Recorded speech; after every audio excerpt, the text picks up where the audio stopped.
Bien. A ver, aquí empieza esto. Ya empezó. Bien, como os dije el otro día, ya hoy entramos en los temas técnicos para que veáis un poco cómo va a ser esto, el tratamiento lo vamos a dar. Este es el mejor ejemplo. Vamos a ir, como os dije, en estos primeros temas afianzando bien las cosas. Todo aquello que no entendáis, que no quede claro, parad, que merece la pena, porque luego ya hablaremos como expertos con el vocabulario correcto. Mirad, os puse en el esquema, que lo tenéis ahí colgado, si lo habéis visto o no, no lo sé, pero es igual. Una serie de ejemplos, 8 ejemplos de la vida diaria en los que hay condicionamiento clásico. Luego os pediré, cuando veamos lo que es cada cosa, que me digáis cuáles son los componentes, el análisis que solemos hacer en el texto.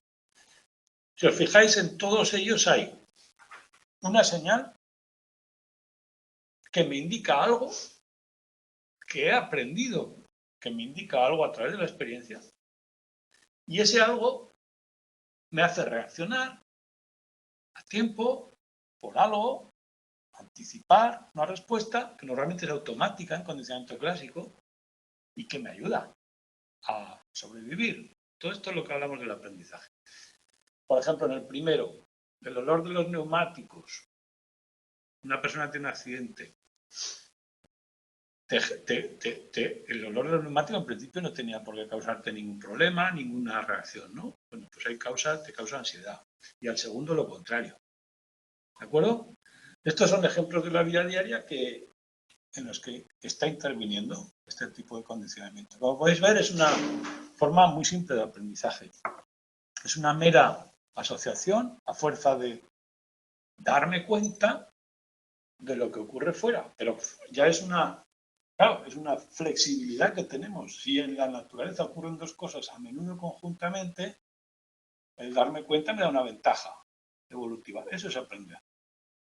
Luego, en el condicionamiento operante veremos que no solo me doy cuenta, sino que sé qué hay que hacer para que las cosas salgan bien. En este caso, la reacción es automática. Reacción ante una señal. Bien. Darme cuenta de algo es útil para sobrevivir, es fruto de la experiencia, lo que decíamos en la definición. Suele ser una asociación que es difícil de borrar, bastante permanente, a no ser que aprendamos lo contrario. Esa persona que ha pasado un accidente, veréis que mucha gente tiene fobias y tiene miedos que es muy difícil de quitarlos. Bueno, pues eso, y las terapias muchas veces van por ahí. O sea, predecir el ambiente. Entonces, ¿qué ha ocurrido para que yo prediga el ambiente? ¿Qué os dije que era el aprendizaje? Era un cambio. ¿Qué ha ocurrido? Que en mi mente dos elementos que estaban separados, un olor de neumático y una sensación de dolor o de ansiedad, se han conectado. Mi mente ha cambiado. El mundo no ha cambiado. La mente mía ha cambiado. Por supuesto, si luego yo reacciono, también puedo cambiar el mundo. No hay una actitud circular. Pero que veáis que estamos hablando de los átomos de aprendizaje, ¿no? Bien. Entonces, en el análisis más simple tenemos, hay un estímulo, llamamos estímulo a todo aquello que captamos, percibimos del exterior o del interior, o que nos damos cuenta. A veces no nos damos cuenta, también llamamos estímulo subliminalmente, pero tiene efectos en nosotros. Le llamamos estímulo, esa es una palabra técnica ya, ¿no? Estímulo, cualquier cosa que percibimos o que nos influya. Bien. Hay estímulos que por biología, por nuestros genes, por la especie de la que somos, ya nacemos preparados para reaccionar. Por ejemplo, nada más nacer tiene una serie de reflejos, buscamos alimento, lloramos cuando nos duele, buscamos la protección, en fin. Hay estímulos a los que vamos a responder de forma automática porque estamos biológicamente preparados para ellos. Esos estímulos les llamaremos incondicionados porque no necesitan ninguna condición para ejercer una influencia en nosotros, una reacción. Por ejemplo, la comida, ¿no? O cualquier estímulo hedónico que produzca dolor o placer, innato, de los que distinguimos de forma innata. No sé, por ejemplo, tenemos miedos de especie, ¿no? A lo mejor no compartimos todos, pero mucha gente tiene miedo pues, a las serpientes, cosas así. Bueno, por ahí va. Y por supuesto, reacciones a la comida, todo eso. Luego, la respuesta que se produce ante ese estímulo, en este caso son respuestas, ya hemos dicho, del sistema nervioso autónomo, automáticas, pero da igual, es una respuesta que llamamos también incondicionada porque se produce siempre, sin ninguna condición. Bueno, pues Pavlov, ya sabéis la historia, supongo, estaba estudiando la digestión de los perros, era biólogo, médico, estudiaba eso, y medía la salivación de los perros. Y se dio cuenta que el perro, a lo mejor una cosa que dice, bueno, eso también lo sacan los pastores, ¿no? Pero la cuestión es ponerlo en una ecuación y hacer una teoría de cómo funciona, ¿no? Se dio cuenta que los perros salivaban pues cuando iba el que les iba a dar de comer, por el ruido de las botas o lo que fuere, ¿no? Entonces dijo, esa salivación, que es una respuesta automática del cuerpo ante la comida, es una salivación psíquica, porque es ante la esperanza de comida, anticipándola, pero no es automática, por lo tanto es una respuesta condicionada a fuerza de que el ruido, que en principio era neutro, ha estado asociado en el tiempo con la comida. Cualquier cosa que anticipa la comida puede producir salivación. A ese estímulo que en principio es neutro y que luego logra producir el mismo efecto que el incondicional, le llamamos condicional porque necesita esa condición, necesita una asociación, ¿no? El estímulo que llamamos neutro, aquí hay una pequeña acotación que ya es importante para luego, cuando afinemos más el aprendizaje, no es enteramente neutro. Por supuesto, el ruido yo lo oigo, pero no tiene una importancia vital, ¿verdad? A no ser que luego me pegue. Entonces sí tendría una importancia vital y me condicionaría.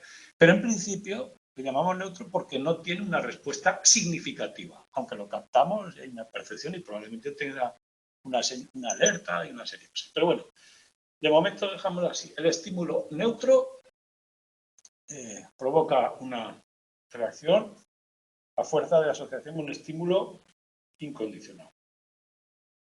Y a partir de ahora hablaremos siempre de esto. En los experimentos habréis visto, y si no lo habéis visto lo veréis, y si no lo habréis oído, habitualmente se utilizan dos tipos de estímulos incondicionados. Uno es comida, otros son algo que produzca algún dolor o malestar, uno negativo, uno positivo, y otras cosas que veremos ahora. Y los neutros suelen ser estímulos sensoriales que en principio no producen más que orientación. Hola. Entonces, en este caso de Pavlov, el estímulo incondicional es la comida.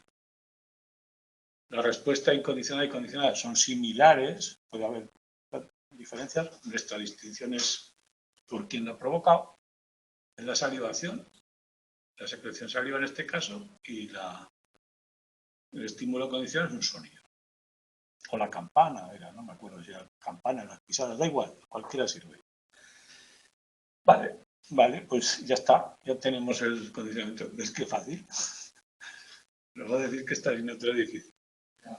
Bueno, la primera cuestión técnica, y aquí vemos dónde están los matices y dónde la gente ve cierta dificultad, pero yo pienso que ya te digo que es pura precisión y si lo entiendes no hay problema.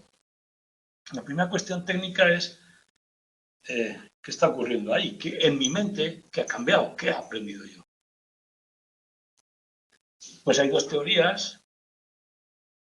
Uno dice, lo que has hecho es asociar el sonido a la salivación. Y cada vez que oigas ese sonido, salivarás. Y otro dice, no, lo que has hecho es asociar el sonido con la comida. Y cada vez que...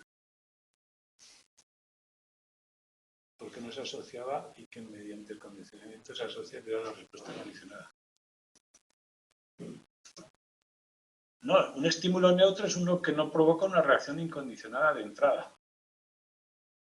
O sea, le llamamos neutro por comparación con otros que tienen fuerza biológica, podríamos llamar así, importantes para el organismo. O sea, son neutros porque en principio no son muy importantes para el organismo. Entonces, luego cuando lo asociamos, se convierte en un estímulo condicionado. Antes y después, ¿vale?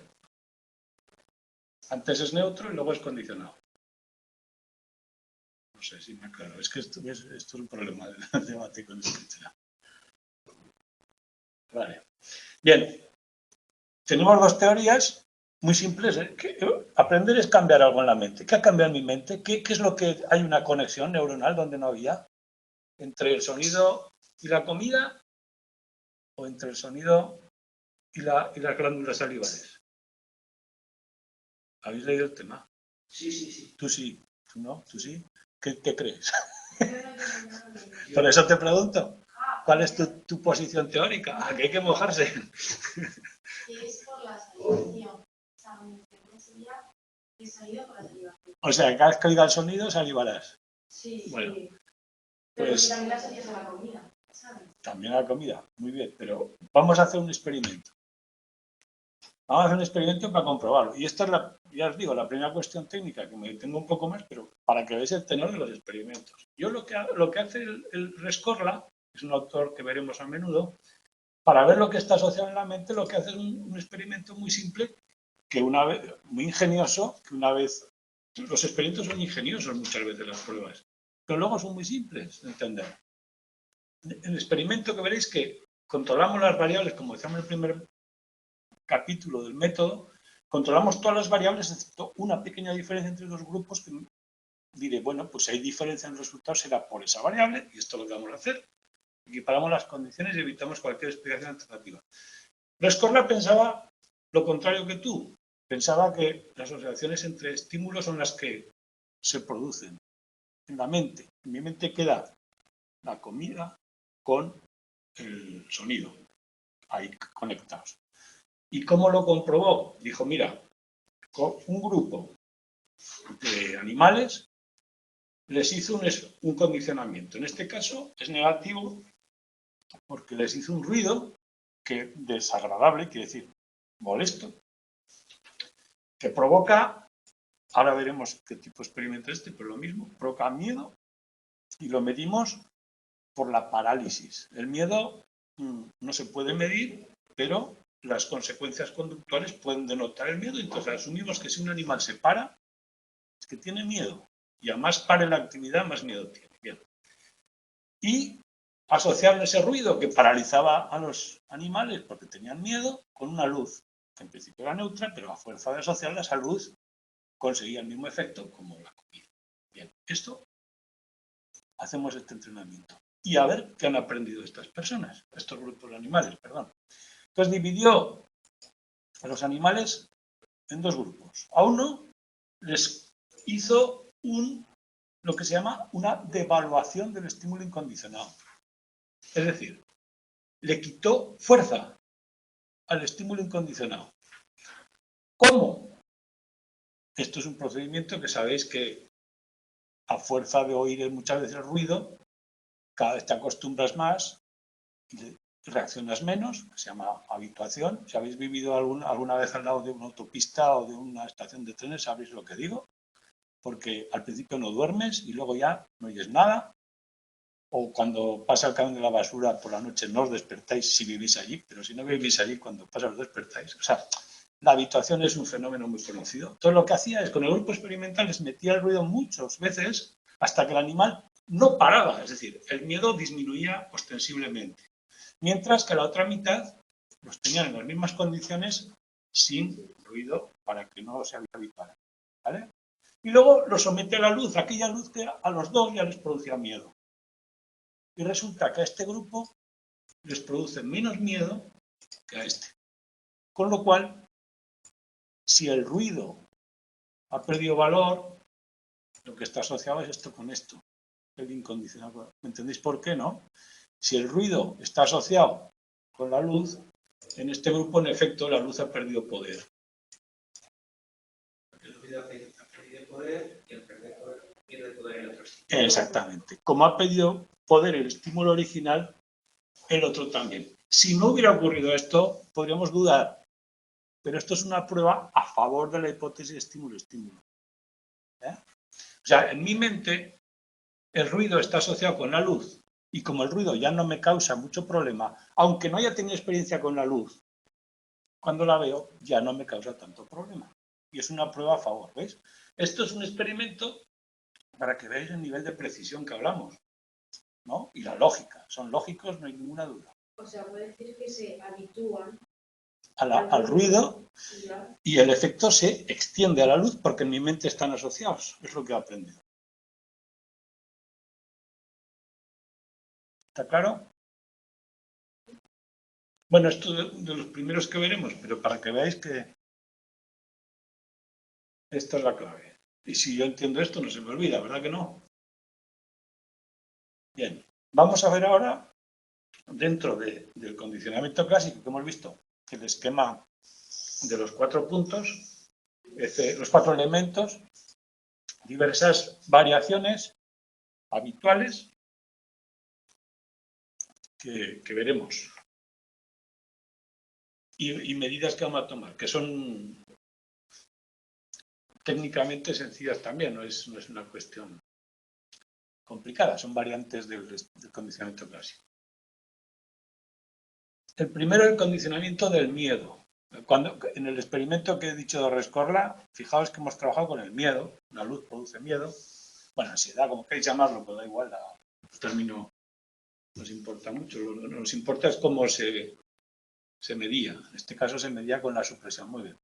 El primero que se dio de este tipo, o se sistematizó y se publicó, era el de un niño de 9 meses, en que un sonido le producía alerta, era desagradable, un sonido metálico, por ejemplo, y una rata blanca que en principio le gustaba, acariciarla, jugar con ella, aquí no miréis, la rata era neutra, en este caso.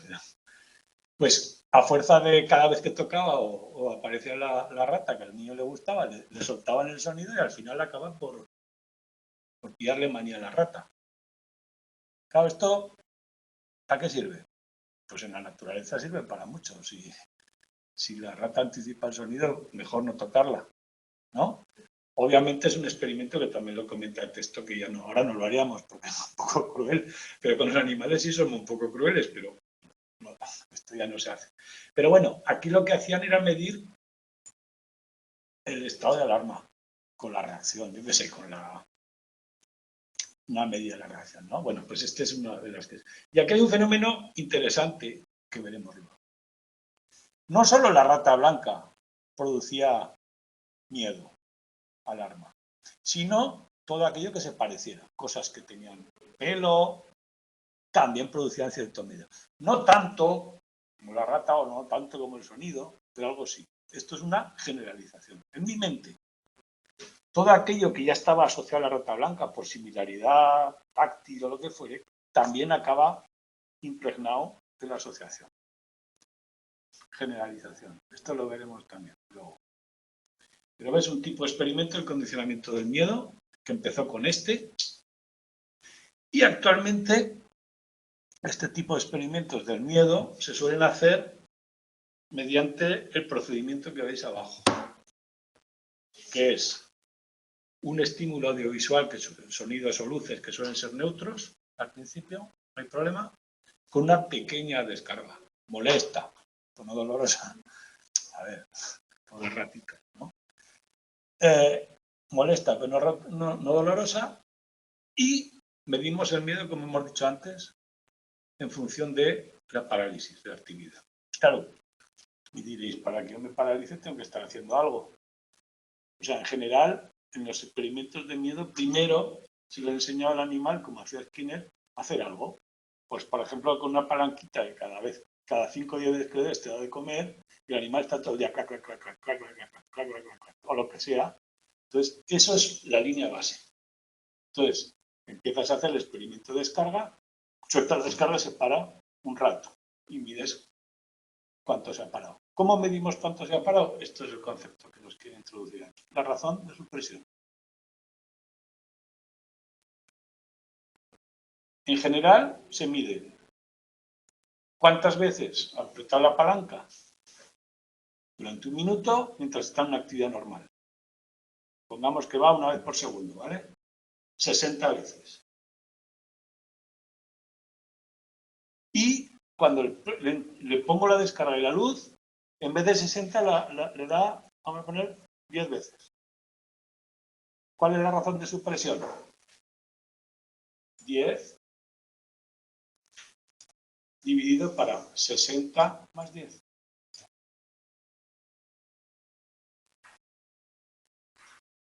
¿Vale? Número de respuestas, el minuto anterior a la exposición, número de respuestas al minuto posterior, y el numerador y sumamos. ¿Qué ocurre? Si os fijáis, vamos a ver casos extremos para ver qué significa esta cifra. Si no hay supresión, miedo 0, arriba tendrá 60 y abajo 60 más 60. Es decir, respuestas antes y respuestas antes y después, es el doble, saldrá un medio, 0,5. Cuando no se produce ningún efecto, 0 miedo, el valor es 0,5. Y lo contrario, cuando la parálisis es absoluta, 0 dividido para 60 más 0, es 0. Por lo tanto, el valor extremo de condicionamiento máximo miedo es 0. Eso es todo. Eso es todo que hay que saber de la razón de supresión. Acordaos siempre, si no os acordáis bien de la cifra, de la forma, acordaos siempre de después, antes después. Es decir, abajo siempre es doble, por lo tanto el valor máximo es un medio y el valor mínimo es 0. Entonces, hacia 0 es alto condicionamiento, alto miedo, y hacia 0,5, muchos gráficos los vais a ver así. De 0 a 0,5, más cerca de 0, más efecto. ¿Vale? Razón de supresión, ¿la vamos a utilizar más de una vez? Pasamos lo que es. Una forma de medir el condicionamiento. Claro, fijaos que cuando medimos el condicionamiento de la saliva de los perros, es fácil. Tú mides cuánta saliva ha producido y tengo una medida objetiva de la conducta, del efecto. Pero es que aquí tenemos que medir hacia negativos, en una línea base hacia negativo. Bueno, pues en general es el parálisis de actividad y se mide así. Esto se llama REC, respuesta emocional condicional. Bien. Otro tipo especial de condicionamiento que se utiliza mucho. ¿Por qué? Es fácil de medir. Tenemos que buscar conductas semiautomáticas que no se den tan a menudo como para que no podamos ver la diferencia. Es decir, si está siempre haciendo algo, hacerlo un poco más y no lo voy a notar. Pero que sean respuestas que sí que se incrementen con, bueno, pues el soplo, el parpadeo. En algunos animales, el ser humano parpadeamos bastante. Hay animales que apenas parpadean, como los conejos. ¿Habéis visto en el dibujo de los que los atan ahí? No lo habéis visto. Bueno, es igual. Para medir el parpadeo hay unas máquinas que ven cada vez el parpadeo. Entonces, ¿qué utilizamos como estímulo incondicionado? Algo que produce el parpadeo automáticamente es un pequeño soplo de aire en el ojo. Y ya está, parpadeas. Entonces, el estímulo incondicional es un soplo, la respuesta incondicional es el parpadeo, el estímulo condicional, una luz, un sonido, cualquier audiovisual neutro, y lo emparejamos y al final logramos que el tono consiga el parpadeo. Normalmente, también se hace con niños, bueno, muchas cosas. Normalmente hace falta con los conejos estos que os decía, muchísimos emparejamientos para que se produzca condicionamiento de aprendizaje. Eso lo dice en el texto, pues que lo sepáis. Y normalmente cuando yo quiero medir la eficacia de un programa de aprendizaje, tengo que compararlo con otro grupo en el que no esté aprendiendo, pero que esté sometido a las mismas condiciones, el grupo control. Todo lo que se hace es esto que pongo yo aquí. Claro, tengo que meterle a un grupo soplo, sonido y medir el parpadeo. En el otro grupo, si yo no metiera el soplo, o el sonido, ya no serían equivalentes. No sería un buen grupo control. Las condiciones cambian, aunque sea por un estímulo que parece en otro. Entonces lo que hacemos es, en el grupo condicional, esta es la clave, esta flecha que hay aquí, emparejamos en el tiempo, siempre que hay un soplo, siempre que hay un tono, luego hay un soplo, y en el otro al revés, los mezclamos al azar de forma que uno no predice el otro. Para que sea predictivo tiene que ocurrir antes. Entonces, reciben los mismos tonos y los mismos soplos, pero en orden aleatorio. Es el grupo control. ¿Vale? Y el otro lo emparejamos porque uno va detrás de otro. Al menos en un porcentaje alto de veces, ¿no? Esa es la diferencia. Porque eso es lo que nos interesa cuando aprendemos. En el ambiente yo me tengo que dar cuenta qué cosas están ocurriendo juntas y cuáles no, son irrelevantes. Porque o cosas, en los experimentos lo simplificamos al máximo. Procuramos que nada moleste, que solo queden las dos variables que nos interesan, pero en la vida real están ocurriendo cientos y miles de cosas. Y aprender es discriminar, ¿no? Bueno. Otro, el palpebral o el parpadeo. Otro que veremos luego que tiene cierta importancia, pero que aquí lo presenta y a lo mejor no es el lugar todavía, pero bueno, yo lo digo. El seguimiento del signo es un fenómeno que se produce en condicionamiento clásico, que es una conducta no esperada, y es que el animal hace alguna actividad relacionada con la señal.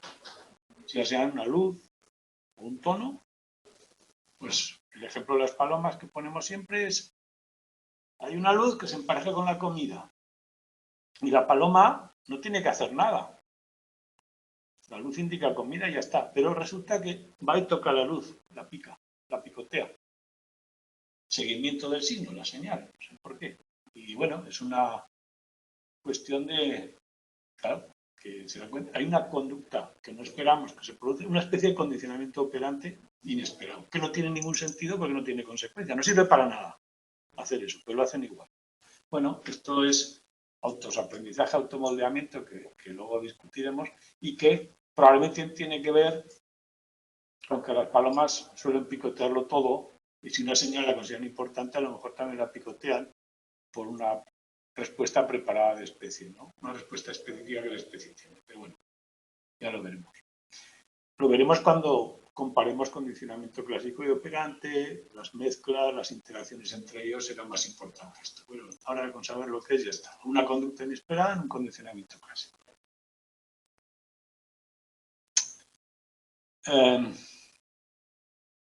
Hay uno que este sí que hay que recordarlo, que lo vamos a ver solo aquí.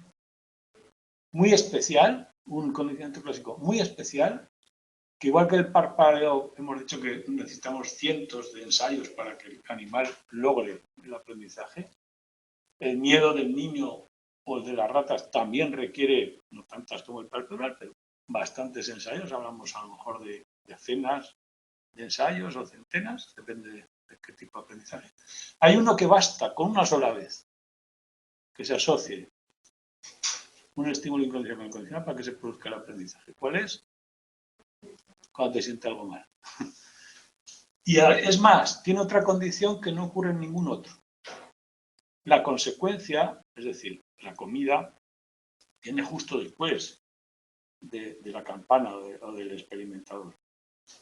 Si no viene punto después, hemos dicho que es un grupo control, yo no lo conecto. Pues en este sí, aunque pasen X horas, pero justo esas horas de la digestión. Es decir, nuestro cerebro sabe que ese efecto digestivo viene de lo que hemos comido antes y con una sola... ¿Por qué se producirá esto? Será genético, vamos, claramente. ¿Pero por qué se implanta ese automatismo y no otro? Porque es vital. Claro. Si no te morirías. Por lo tanto, de hecho claro, moriríamos mucho y ya no estaríamos aquí. Las ratas muchas veces han dicho que ¿por qué nos protege? Pues porque si pruebas, mira, las ratas muchas veces las han intentado envenenar con comida. La rata tú le pones veneno inmediato y lo prueban 2 o 3, son comunitarias como nosotros, y se mueren o se ponen enfermas y al resto ni lo toca ya. Pero es que además nos han puesto venenos retardados, que hacen efecto no en una hora, sino a lo largo de varios días. También se han dado cuenta y han dejado de comerlo. O sea, para que veáis si venimos preparados para ese tipo de también la rata.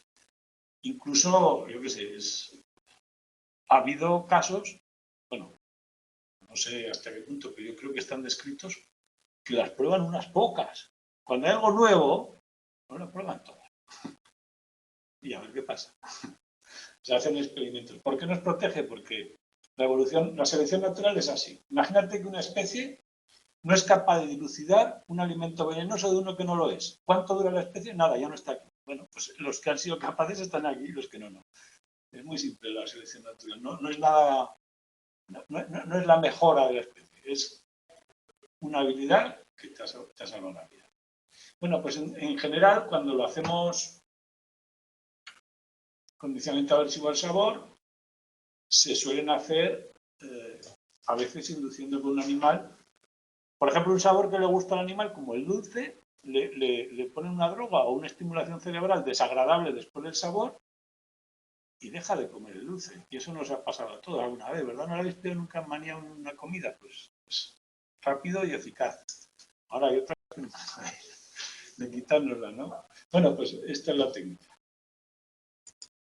Más sabor. Bueno, ya está. Estos son los tipos especiales de condicionamiento clásico.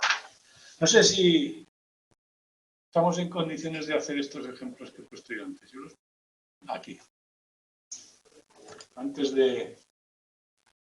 de pasar a... Ahora vamos a hablar de excitatorio inhibitorio, que es importante, pero ya que hemos hablado de las definiciones y los aspectos básicos y los elementos básicos, vamos a afianzarlos un poco con estos ejemplos. En el primer ejemplo, yo tengo... Bueno, aquí he puesto las soluciones, vamos a ir a alguno que no hay solución. Bueno, que sea, no me acuerdo cuál era. ¿Cuál es el estímulo incondicional? Yo creo que puede ser fácil, ¿no? De ver. El incondicional, siempre.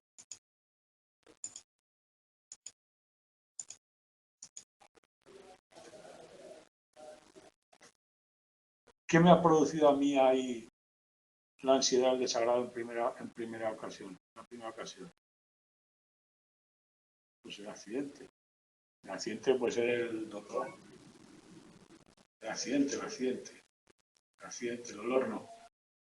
El dolor en principio, a ver, no, El accidente sería el estímulo incondicionado, el que produce ansiedad y desagrado. Vale. Cuando tienes un accidente te pone muy nervioso, te sientes mal, ¿no? A ver, digo accidente, podría decir el dolor del accidente, lo que fuere, es algo muy concreto, ¿no? Entonces, el olor puede que no te guste el asfalto, pero no te pone nervioso y ansioso, ¿no? Vale, está claro. La respuesta incondicionada es esa ansiedad. Y, por supuesto, el del neumático, sí, que el del neumático, el olor del neumático, en principio que para el neutro es feo, lo que quieras, pero luego produces ansiedad. Nada, pues muy fácil. El accidente produce ansiedad, siempre que tiene un accidente, algo inesperado, desagradable, te produce ansiedad, dolor. Si además eso lo asocias a algo concreto que en principio no te causaba mucho problema, como el olor de los neumáticos de una frenada, luego cualquier olor de una frenada de un neumático te produce esa ansiedad porque te recuerda al accidente. ¿Fácil o no?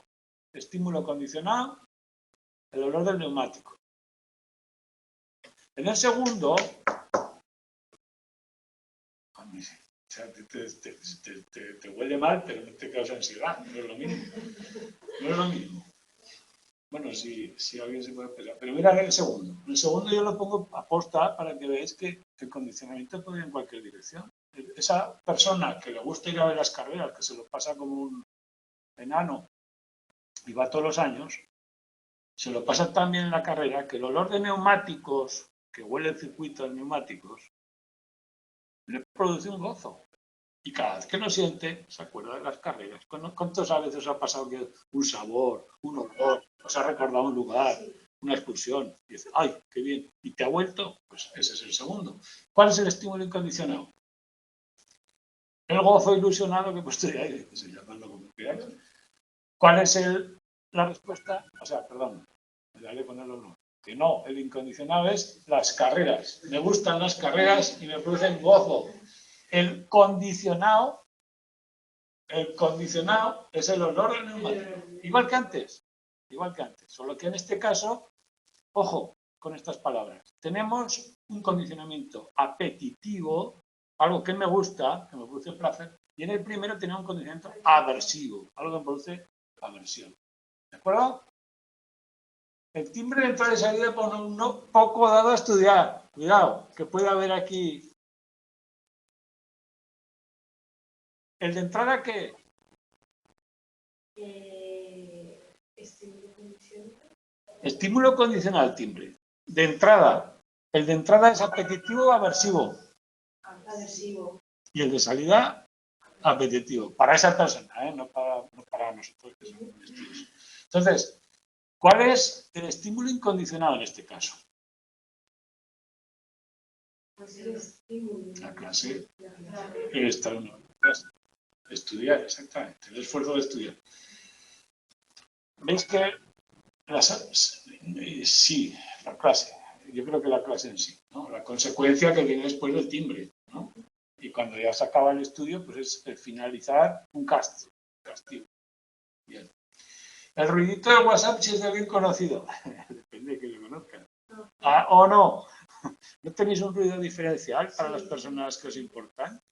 Pues Por ejemplo, para mi madre. Si lo hacéis al revés, cuando las personas os caen mal, también le pones un diferencial. El efecto será aversivo. En general, si alguien conocido que te gusta, será repetitivo. ¿Y cuál es el estímulo incondicionado? Incondicionado. No, el teléfono. Que te emocionas. La persona te produce una reacción. No te pasa que cuando te viene una persona que te agrada, te alegras, sí. Y cuando no te quedas así, pues ya está. La persona es un estímulo incondicionado. ¿Y el sonido? Pues. El sonido es el estímulo condicionado. El ruidito del WhatsApp, en principio lo pones porque te gusta, pero no tiene una connotación emocional. Sin embargo, al asociarlo a la persona, sí tiene una connotación emocional y se convierte en estímulo condicional. ¿Vale? Si esa persona se pone muy pesada, se empieza a mandar indirectas, explicaros, probablemente se dé la vuelta y se convierta en aversivo. Ahora lo repito. El WhatsApp. El ruidito es un estímulo condicionado, en principio neutro, pero que a fuerza de asociarse con una comunicación con una persona concreta, adquiere el valor de esa persona, positivo o negativo. Por lo tanto, el estímulo incondicional es la persona. La respuesta incondicional es esa sensación de alegría o de tristeza que te produce el contacto con esa persona y que luego se extiende, por supuesto, a la señal del WhatsApp. Bien. Instrumental médico, vestuario médico, pediatra del dentista para un niño que he ido alguna vez. Que como nos ha pasado que, bueno, si tenéis hijos o sobrinos o pequeños, que os habéis llevado alguna vez al médico, cuando ven una bata blanca salen corriendo. La bata blanca que vean. Y con meses, con meses de vida. Sí. No al veterinario, sino el camino ya al veterinario, muchas cosas.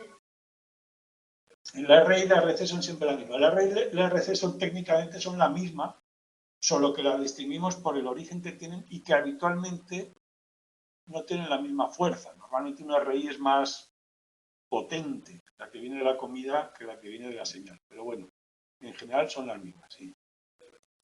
Bueno, en el caso del instrumental médico, ¿cuál es el incondicionado aquí? Que no lo nombro. Es el médico o el dentista, porque normalmente le toca cosas o le produce un dolor que no espera. ¿No? Por lo tanto, la respuesta incondicionada es el daño, el dolor, la respuesta incondicionada. Fijaos que matizamos estímulo y respuesta, para que veáis un poco también que esto es muy fácil de decirlo en vacío, pero en la vida real. ¿Cuál es el estímulo condicionado? Un médico no tiene por qué ser en principio, pero el instrumental que te rasca aquí sí, ¿no? El dolor. Todas las respuestas dolorosas. Entonces podemos matizar. La comida es incondicionada. Hasta que no te la comes, no. No, sí que es incondicionada porque esperas comértela y saber lo que es. Bueno, pues fijaos que una cosa se va convirtiendo en realidad sí es el dolor. Pero claro, el dolor viene de un agente externo. Bien. No hace falta entrar mucho más, pero ahí está. Si al niño le da miedo, el instrumental médico y el vestuario, que en principio no tienen por qué darle miedo, son los estímulos condicionales. El incondicional es el dolor o que te produce el médico o el médico en sí, también, o sea, las operaciones que te hace el médico y la respuesta a las mismas. Una persona que conocimos un día de celebración nos produce una agradable impresión. Una persona que conocimos en una fiesta y nos cayó bien. La persona leí. Aquí podéis hacer toda clase de análisis que queráis. También el que más me gusta es decir que la fiesta, la celebración es ley. Muy bien, ahí estoy yo. Ahí estoy yo. Yo me lo pasé bien, conocí a una persona allí y la asocio con eso. Entonces, cuando veo a esa persona, me viene la fiesta. ¿Veis? Ese es el análisis que haría yo. La fiesta es LI, la persona es LC. ¿Podría ser al revés? ¿O no? ¿Podría ser al revés? Sí, podría ser al revés. Podría ser que una fiesta rutinaria, que no estoy bien a gusto, pero conozco a una persona que me cae bien y cuando... Pero que aquí, ¿qué tendría que ocurrir? Para que demostrar el aprendizaje, tendría que ocurrir que una fiesta similar a esa me guste ahora que antes no me gustaba. ¿Os dais cuenta? O sea, el que tiene la fuerza biológica de divertirte, si es la persona es la incondicionada. Si es la fiesta, la que te divertía en principio, es la incondicionada. Lo podéis cambiar. Siempre y cuando el uno en principio sea neutro y luego provoque. ¿Vale? Un niño que tiene que tener su oso de peluche para relajarse y poder dormir. El oso de peluche es el condicionado. Y el incondicionado sería dormir bien. El incondicionado es dormir, relajarse, sueño, agarrar el sueño. ¿Y cuál es el? Dormir bien, relajarse, no tener miedo, estar tranquilo, no asociar con el oso, ¿vale? En principio aquí no sé si hay uno incondicionado. Sí. Imaginaos la situación. Claro, imaginaos que siempre duerme en su habitación, con su oso. Y un día lo cambias de habitación. Y sin el oso no se duerme, pero con el oso sí. Entonces, esa situación que le da tranquilidad a su casa, el oso hace como que la recuerda. Eso ocurre a menudo. Os doy cuenta que algunos sean de excursiones y eso es una cosita de casa y les tranquiliza. Pues bueno, para que veáis, otro condicionamiento clásico. Bueno, ¿y el café que trae ganas de fumar a una persona que lo está dejando? Este también es potente, ¿eh? Si habéis dejado de fumar lo sabréis. Vale, el tabaco es incondicionado, nos produce ganas de fumar como la comida. El café, en este caso, el incondicionado del tabaco. No, el café, en este caso, nos da ganas de fumar. Es como la fiesta. El que tú tienes ganas, exacto, café condicionado. El que tú tienes ganas de fumar por sí mismo es el tabaco. Entonces el café te recuerda el tabaco, por lo tanto el café. Que podría ser al revés, otra vez. ¿Os dais cuenta? Si a mí es al revés, que es el tabaco y que me da ganas de tomar café, pues sería al revés. ¿Vale? Así nos queda más o menos claro cómo funciona esto. Lo que tienen en común todas estas es que hay una respuesta fisiológica, cuasi automática, reactiva, que es la típica condicionamiento clásico del cuerpo, que se produciría de forma natural ante un estímulo. Por ejemplo, el niño se relaja en su cuna, el otro, y que se ha asociado con otro, que en principio no era. ¿Vale? Pero para razonarlo, tú lo que haces, porque a mí me resulta muy fácil una vez que me has contado, sí. Pero en esos que tiene un poco trampa, me cuesta razonarlo antes de que des la... Tú lo puedes iluminar. ¿Cómo cualquier proceso sigues? Primero te fijas en la respuesta biológica, o sea, en la respuesta condicionada. Sí, la que se produciría sin condiciones. Y entonces ahí buscas el biológico que da la respuesta. Yo busco ¿Cómo lo haces? que dos cosas están asociadas de por sí sin haber pasado nada nunca. Por ejemplo, el niño, antes del oso, dormía bien. ¿Por qué? Por el contexto, la cuna, todo lo demás estaba asociado a un sueño normal. Luego resulta que tiene que tener el peluche, quiere decir que de alguna forma no puede dormir y lo que le recuerda cuando dormía bien es el peluche. El peluche se ha asociado al contexto donde dormía bien. Ahí no te he nombrado ningún estímulo incondicionado, tienes que suponer tú. Entonces, lo que te digo, a veces puedo hacer el análisis por aquí o por allá. Yo normalmente pongo una pista aposta, por ejemplo, ha ido alguna vez, le da mucho miedo. Si a mí el dentista me da mucho miedo porque me ha causado dolor, en ese momento es un estímulo incondicionado. Aunque sea ha adquirido fuerza incondicionada. Ya veremos que hay condicionamientos de segundo orden. Si, por ejemplo, una señal me produce miedo, una luz, porque me ha condicionado, esa luz, si la asocio con otra cosa, también puede producir miedo. Cada vez menos, pero todavía puede transmitir. Es decir, el estímulo condicional tiene cierta fuerza para otros aprendizajes. Y el análisis depende del punto de vista, es decir, cuál es la reacción primaria natural y cuál es la que viene asociada. Ya está. Yo, por ejemplo, si quiero dejar de fumar, el tabaco es la natural, la que me puede. Si quiero dejar el café es la natural, la que me puede, la que se produce. Las ganas de tomar café, las ganas de fumar son las incondicionadas. Y lo otro, lo que me lo recuerda y me impide, pues eso, la condicionada. El análisis lo puedes hacer tú por donde quieras, pero está claro, ¿no? Vale. Todos estos que hemos visto son tipo aversivo, apetitivo, de miedo, y en general son todos excitatorios. Atentos a esto. Esto no es lo mismo que apetitivo y aversivo. Todos los que se hasta ahora, ¿no? Son excitatorios. Excitatorios, bueno, no sé si todos, pero la mayoría. No me he fijado si alguno de los otros. El excitatorio se contrapone al inhibitorio.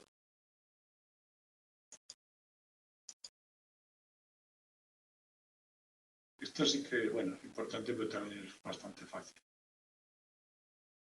¿Ves ahí?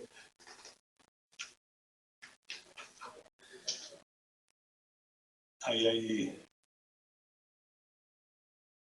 un ejemplo, el octavo, el inhibitorio. En el inhibitorio, la señal indica que no va a ocurrir el estímulo incondicionado. ¿Vale? No tiene nada que ver con positivo, negativo, agradable, desagradable. Condicionamiento excitatorio, la señal indica que va a venir el estímulo incondicional. La comida, la descarga, lo que sea. Y en el inhibitorio hay una señal que te indica que no va a venir el estímulo incondicional. Esa es la diferencia. O sea, una señal es válida porque indica que algo va a ocurrir, pero también tiene un valor informativo cuando indica que algo no va a ocurrir. Por lo tanto, también interesa aprenderla y reaccionar a tiempo. Que no va a ocurrir pues, una cosa... Pues, por ejemplo, que no va a haber una descarga. A que te tranquilices. Es que no hay descarga de por sí. Solamente hay... En general no hay descarga, pero ahí has dado con un punto importante. Tiene que haber un ambiente donde suele haber descargas para que el inhibitorio tenga alguna eficacia, si no, ¿para qué me sirve? Obviamente para nada. Tiene que haber un lugar donde haya un peligro y algo te indique que no va a haber peligro. Por lo tanto, te relajas. Bueno, el más natural, más normal, es el excitatorio y el más fácil de entender. Por lo tanto, lo vamos a ver un poco más en detalle. Bien. Para asociar EI y C, que es lo que hemos hecho hasta ahora para que haya aprendizaje y que esa asociación quede grabada en la mente del que aprende, hemos dicho que lo normal es la contigüidad temporal.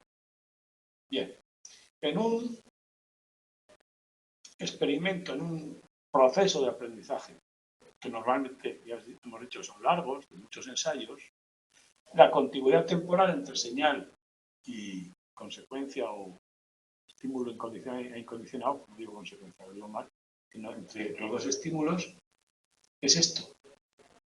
El grado de asociación depende del tiempo entre uno y otro, o sea, que vayan cercanos en el tiempo para que yo capte que van juntos, y que además haya cierto espacio entre uno y otro, porque si el intervalo entre ensayos es muy corto, es como van uno detrás de otro y a lo mejor no me da señal. Bueno, esas dos variables, el intervalo entre estímulos, lo más corto posible, el intervalo entre ensayos lo suficientemente largo para distinguir la asociación, son las variables de continuidad temporal que tenemos que considerar. Y con eso trabajamos a ver qué pasa. Y trabajando con eso,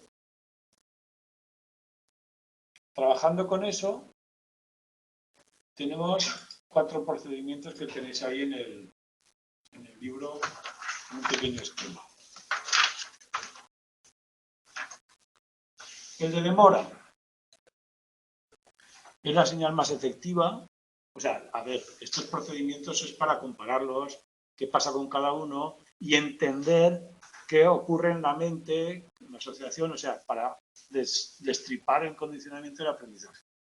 El de demora, la señal más eficaz es una señal previa e inmediatamente anterior al estímulo incondicionado. Aparece el ruido y justo cuando acaba el ruido aparece la comida. ¿Vale? ¿Están colocados con orden de eficacia? No, bueno, sí. Porque en cierto modo sí, pero más que orden de eficacia, tienes que explicar qué ocurre en cada uno y decidir si no es eficaz, porque hay teorías para eso, las veremos también las teorías. Sí, no sé si el simultáneo, sí, en orden de eficacia contesta. Sí, yo diría que sí. El de demora es el mejor, intuitivamente, no hace falta explicarlo mucho más, intuitivamente una señal será válida, si para cada señal empieza el otro, es obvio, es casi evidente que el uno siga al otro, muy bien. ¿Qué pasa si pasa un cierto tiempo? Si el intervalo entre estímulos es un poco mayor, entramos en el de huella, porque ya desapareció la señal hace un tiempo, mayor o menor, cuando aparece el incondicionado. Ese intervalo entre estímulos, si es muy largo, ¿qué ocurre? Asociación cero. No se puede asociar a otra cosa. O a un inhibitorio. Porque la señal pasa mucho tiempo sin nada, casi es inhibitorio. Si es una descarga, dices, no va a haber descarga en un rato. A ver, me preguntan, esta pequeña rata que no entiendo, acerca de las líneas en el contenido. ¿Cuáles son? ¿Qué rata? Yo no sé si tengo el mismo libro. Pone que debían ser líneas verticales.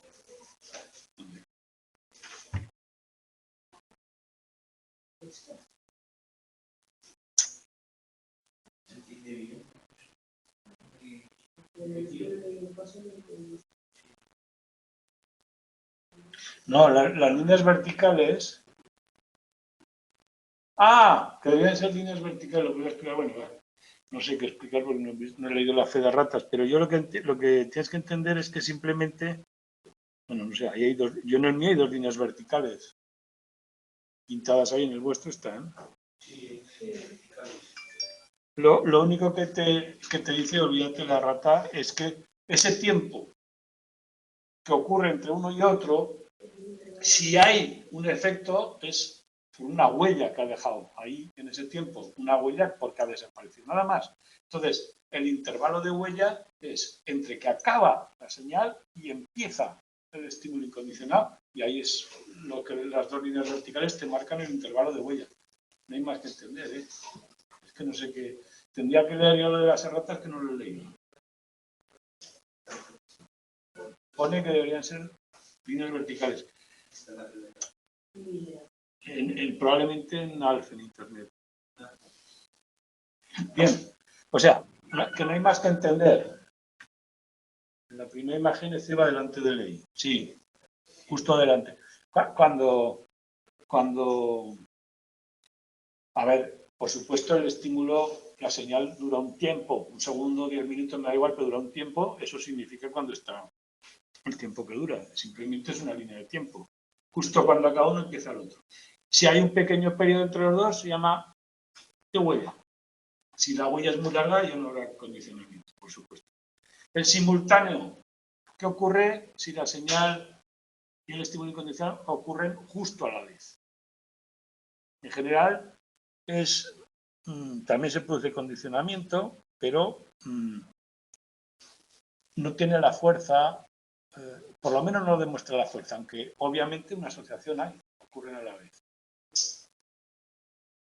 Esto ya lo veremos luego con las teorías que... Fuerza baja, la demora óptima es el primero, inmediato, con huella va perdiendo eficacia, el simultáneo también es bajo, y fijaos que en el simultáneo sí están asociados, pero no reacciono porque no estoy acostumbrado a reaccionar. Ya la señal ya venía con el dolor, ¿ya? O sea, la bata del médico la veo cuando ya me ha clavado la aguja. Entonces la bata no tiene produce tanto miedo. Una forma de verlo. Y hacia atrás, ese es el que a veces hay y a veces no hay. ¿Por qué una señal no es válida si ocurre después? Si va siempre asociada, a lo mejor podría decirme, amigo, cuando ocurre esta señal ha ocurrido esto. Ha ocurrido esto, por lo tanto no va a ocurrir esto. Ahí está la ambigüedad. La señal es buena, pero yo no reacciono. Entonces, lo que dice ahí, simplemente se ha conseguido a veces condicionamiento, pero, por supuesto, se produce lo que es el condicionamiento inhibitorio. Justo después de la señal no ocurre nada, aunque justo antes ha ocurrido lo contrario. Bien, lo dejamos aquí para otro día. Primero dolor y luego la bata, sí señor. No te has dado cuenta que te ha pinchado y luego lo ves. Mira, quién es. El próximo día, bueno, ahí la eficacia le he marcado más o menos, alta, menor, baja, ambiguo, lo leéis un poco, pero que esto no tiene mayor importancia. Es más saber cuál es el procedimiento. Lo que tiene importancia es la teoría que explica por qué uno funciona y otro no. Que vale una teoría. El próximo día veremos el inhibitorio. Sí, claro, seguimos con este tema. Sí, sí. Sí, solo hay 7 temas. Sí, total. Solo hay 7 temas. Bueno, hasta la siguiente. Chao. Para la grabación.